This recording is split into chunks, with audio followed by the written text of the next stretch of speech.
జనవరి 26 నుంచి మాకు తోడుగా మీరు. ఇకపైన సోమవారం నుండి శనివారం వరకు ప్రతిరోజు మధ్యాహ్నం 3 గంటలకు.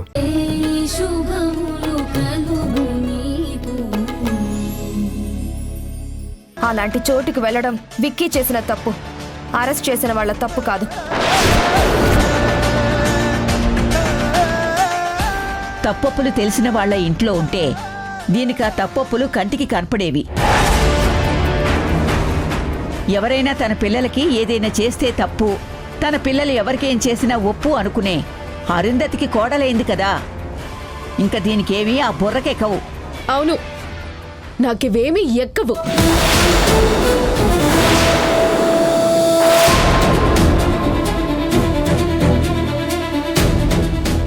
అరెస్ట్ చేయించి పోలీస్ స్టేషన్ మెట్లెక్కించారు కదా, ఆ మనిషిని విడిపించి తీసుకొచ్చి అప్పుడు చెప్పండి నీతులన్నీ. హాసిని, పాపం ఇందులో కళ్యాణి తప్పు కూడా ఏం లేదు. వీళ్ళు వెళ్లేసరికి అక్కడ అల్లుడు గారున్నారు. నాకదంతా అనవసరం.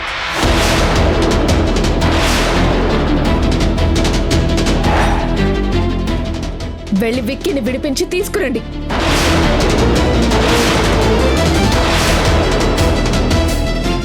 హాసిని, విక్కీని మేమెందుకు విడిపిస్తాం? విడిపిస్తే వాళ్ళమ్మగారు విడిపించుకోవాలి. తప్పనిపిస్తే కోర్టు శిక్షిస్తుంది, ఫైన్ కట్టి బయటకొస్తాడు. అవునులే, శిక్షలు మాత్రమే వేయడం తెలిసిన మీకు క్షమించడాలు ఎలా తెలుస్తాయి? హాసిని, మా మాట వినమ్మా. ఏంటి వినేది? మొన్న మీరొచ్చి వారం రోజులు ఆ ఇంట్లో ఉన్నారు కదా, అప్పుడు చూడలేదా వాళ్ళు పెట్టే టార్చర్ ఎలా ఉంటుందో?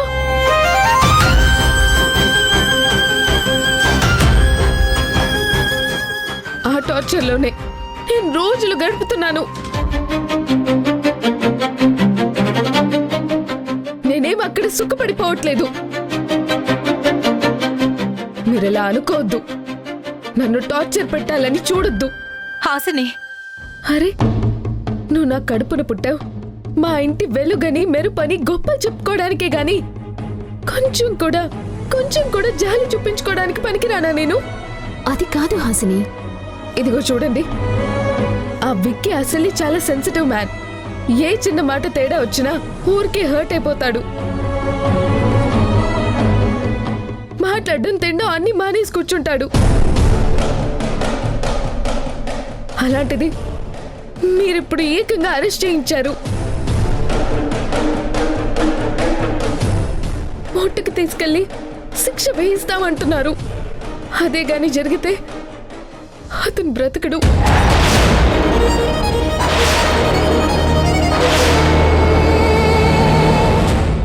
అమ్మా హాసిని. ఏంటా పాపపు మాటలు?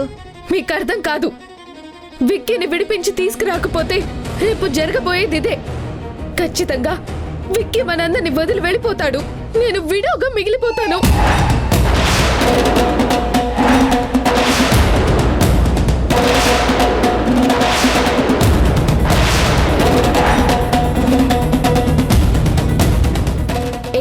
నోర్మై, పిచ్చి పిచ్చిగా బాగావంటే నేనెలా మాట్లాడినా మీకు అనవసరం.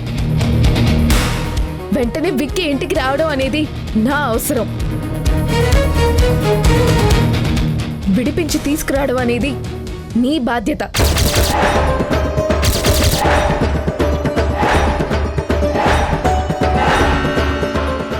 అది జరగకపోతే నేను మిమ్మల్ని వదలను.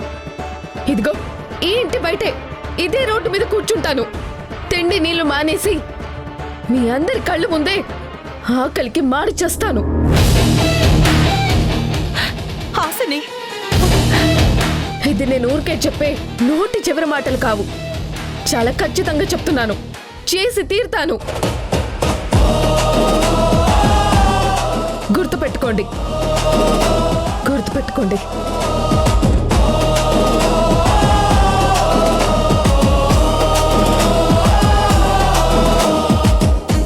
హాసిని, హాసిని,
అమ్మా విక్కీ,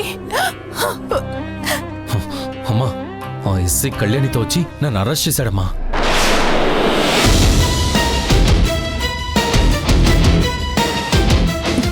నా కొడుకును అరెస్ట్ చేయడానికి ఎంత ధైర్యం నీకు? దానికి ధైర్యం ఎందుకమ్మా? వారెంటు సాక్ష్యం అంటే సరిపోతుందిగా. ఏయ్, మీరు ట్రాన్స్ఫర్ అయిపోవడానికి కూడా పెద్ద కష్టం అక్కర్లేదు ఎస్ఐ గారు. జస్ట్ 1 ఫోన్ కాల్ సరిపోతుంది. నా కొడుకుని వెంటనే వదలకపోతే ఆ కాల్ ఎవరికి వెళ్లాలో వాళ్ళకి వెళ్ళిపోతుంది. చేయండి. వాట్? ఎవరికో కాల్ చేస్తా అంటున్నారుగా, చేయండి. ఏయ్, అవుట్ అవుట్. నువ్వు ఈ ఊళ్ళో నుంచి గంటలో అవుట్ అయిపోతావు.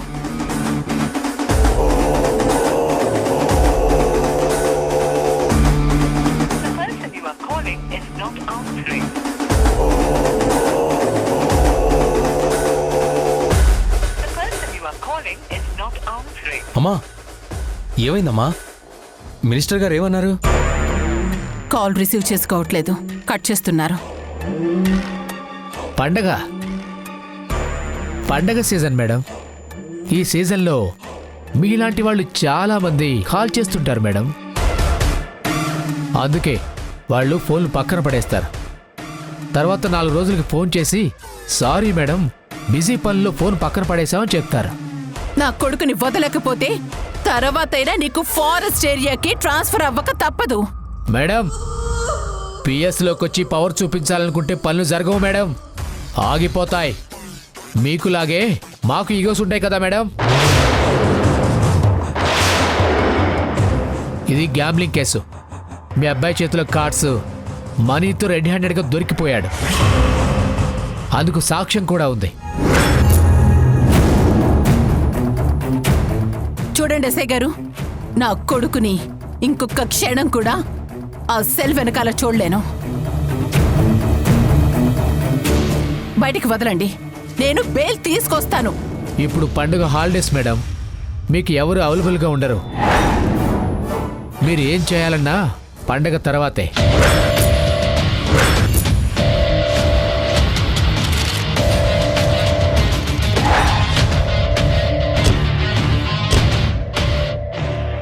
చూడండి మేడం, మీరు సెలవుల తర్వాత బెయిల్ కోసం జడ్జి గారి దగ్గరికి వెళ్లేలోపు మీ కొడుకు కోర్టులో ఉంటాడు.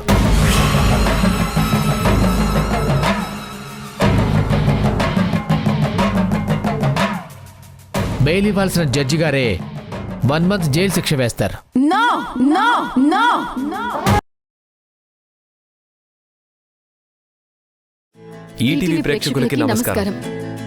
ఊర్మిళను ఎదిరిస్తూ మేం చేస్తున్న ప్రయాణానికి మీరు చూపిస్తున్న ప్రేమకి కృతజ్ఞతలు తెలుపుతూ ఇకపై జనవరి 26 నుంచి సోమవారం నుండి శనివారం వరకు ప్రతిరోజు మధ్యాహ్నం 3 గంటలకి మిమ్మల్ని పలకరించబోతుంది.